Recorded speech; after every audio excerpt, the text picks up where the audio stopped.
বাদশা মনসুর বলল, এ দুষ্ট মহিলা, তুমি সত্যি কথা বলার জন্য আমি আজকে তোকে রেখাই দেব। আবু হানিফা, আজকে তোমার বিচার আদালত আমার দরবারে, তোমার পক্ষ থেকে কে আসিয়েছে বলো। আবু হানিফা বলল, আমার পাশে আমার স্ত্রী দাঁড়িয়ে আছে, আমার পাশে আমার শ্বশুর আব্বা দাঁড়িয়ে আছে, দুনিয়াতে আমার মা নাই, বাবা নাই, আজকে আমার কাছে কেউ নাই, আমার শ্বশুর আব্বা আছে, আমার স্ত্রী আছে। আবু হানিফা রে, তোমার স্ত্রী সত্য কি এসেছে এখানে আদালতে? কোনটা তোমার স্ত্রী হয়? এই যে স্ত্রী হয়।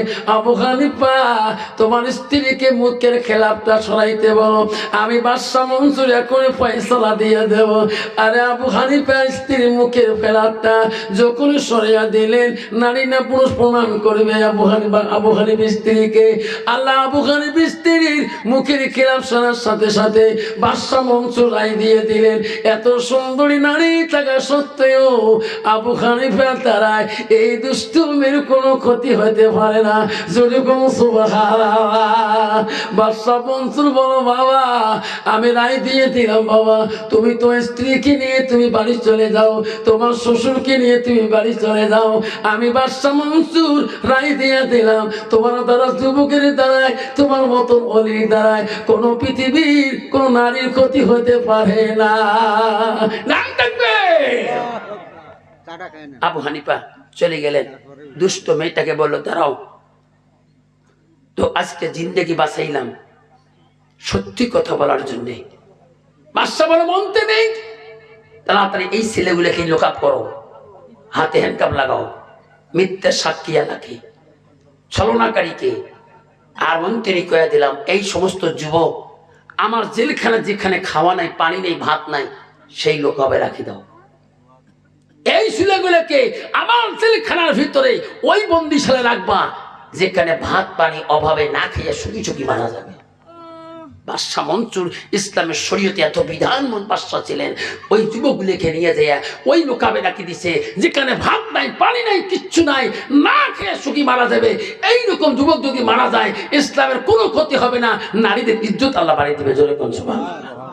ভাবছেন আমার আজ থেকে আমরা ওয়াদা করি, আমার ওই রকম যুবক সমাজ থেকে দূর করে দেয়, ভালো ভদ্র সালিহুন ভালো মেয়ে, সালিহুন ভালো ছেলে সমাজে বানাই, আল্লাহ আমার রহমত দিয়ে দিবে। জোরে কোন আমিন।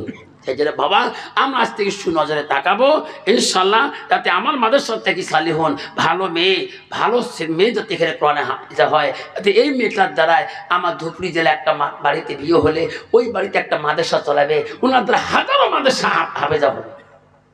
এই জন্য ওই রকম মেয়েকে বানাবো, ওই রকম হাফেজকে বানাবো। হাফেজ কেমন বানাবো?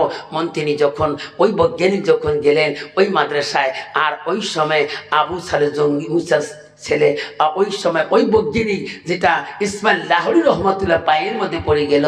আর পাগলকে বলো, পাগল আমার উস্তাদ যখন পাঠিয়ে দিয়েছে আমার দরবারে, আমি দোয়া না করি তো ফিরিয়ে দিতে পারি না। এই পাগল, আমি কথা দিলাম আজকে ফজরের নামাজের সময় তুমি আমার পিছন কাতারে থাকবা, আমি ইসমাইল লাহোরী দোয়া করবো, যতক্ষণ আমার দোয়া কবুল হবে না অতক্ষণ তুমি আমিন আমিন করে থাকবা। যখন আল্লাহ আমার দোয়া কবুল করবে, আল্লাহ আমার মতো তোকে হাফেজ বানাবে 24 ঘন্টার ভিতরে। জোরে কোন সুবহানাল্লাহ। ইসমাইল লাহোরীর কথাটা লাহোর মসজিদে মুয়াজ্জিন শুনি ফেলাইলেন। ইসমাইল লাহোরী আজকে ফজরের নামাজে দোয়া করবে। লাহোরের জমিনে সব যুবকগণকে বললেন, এই যুবক রাত্রি ঘুমাবেন না, লাহোরের জমিনে মসজিদে যে আজকে দোয়া শামিল হন, ইসমাইল লাহোরী দোয়া করবে, এই দোয়া যদি কবুল হয়ে যায় ইসমাইল লাহোরীর মতো আল্লাহ হাফেজ বানিয়ে দিবে। যেরকম আল্লাহ পরের দিন ফজরের নামাজে ইসমাইল লাহোরী জামাতে কাতারে কত যুবক লাইন হয়ে গেলেন।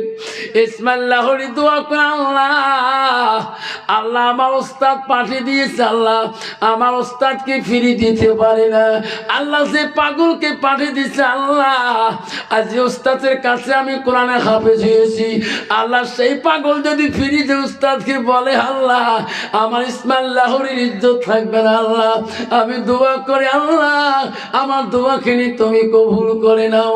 ইসমাইল লাহোরী ফজরের নামাজ পড়ে আল্লাহর কাছে বিনয় ভাবে কাঁদে, কাঁদতে কাঁদতে চোখের পানি যখন শেষ হয়ে যায়, আল্লাহ বলে ইসমাইল লাহোরী রে তুমি কান্দন বন্ধ করে দাও, ডান দিকে খবর নাও বাম দিকে খবর নাও।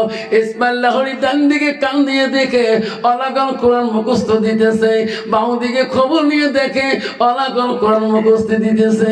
ওই সময় ইসমাইল লাহোরী দুয়ায় ৭২ জন যুবক কোরআনে হাফেজ হয়েছিল। যেরকম সুবহানাল্লাহ নাই থাকবে। এই জন্য বাবা আমার সেই মানুষের পাশে থাকবো, চলাফেরা করব। দুনিয়া যদি আল্লাহর সাথে ঘুরি আল্লাহর ওলি হব, আলেমের সাথে ঘুরি আলেমের সোহাবাতে লাভ করবো। যদি চোরের সাথে ঘুরি চোর হব, যদি মদারুর সাথে ঘুরি মদারু হব, যদি জুয়ারুর সাথে ঘুরি জুয়ারু হব।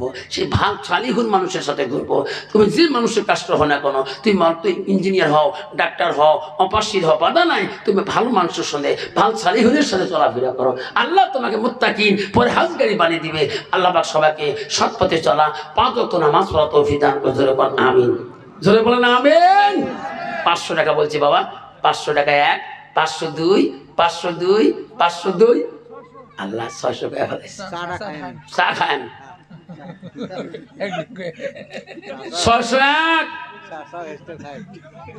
৬৫০, ৭০০। আল্লাহ আল্লাহ দুনিয়াতে ৮টা জান্নাত আল্লাহ বানাইছে, ৭টা হল জাহান্নাম। আর ১০০ টাকা দিবেন আল্লাহ ৮টা জান্নাতে অধিকারী বানাবে। ৭০১, ৭০১, ৭০২, ৭৫০ উপর ৭৫০ 752, 752, হ্যাঁ 800, 800 কইছে ওটি ডাবল হয়ে গেছে, কিছু বাড়াও 900 নাই থাকবে। আল্লাহ তোর বান্দা আল্লাহ রূপে দুল দিলটা 900 টাকা বলছে। সবাই বিসমিল্লাহ কে ফুক মারি দাও।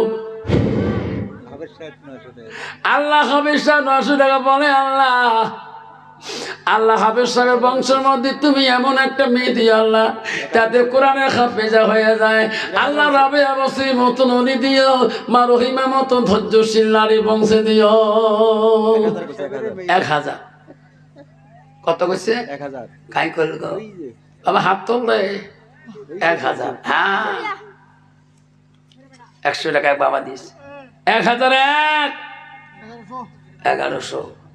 তকবীর লাগবে না? নাই তকবীর, নাই তকবীর।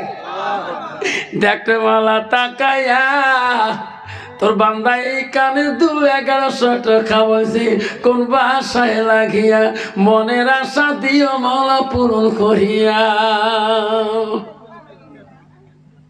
1100 টাকা 1, 1200।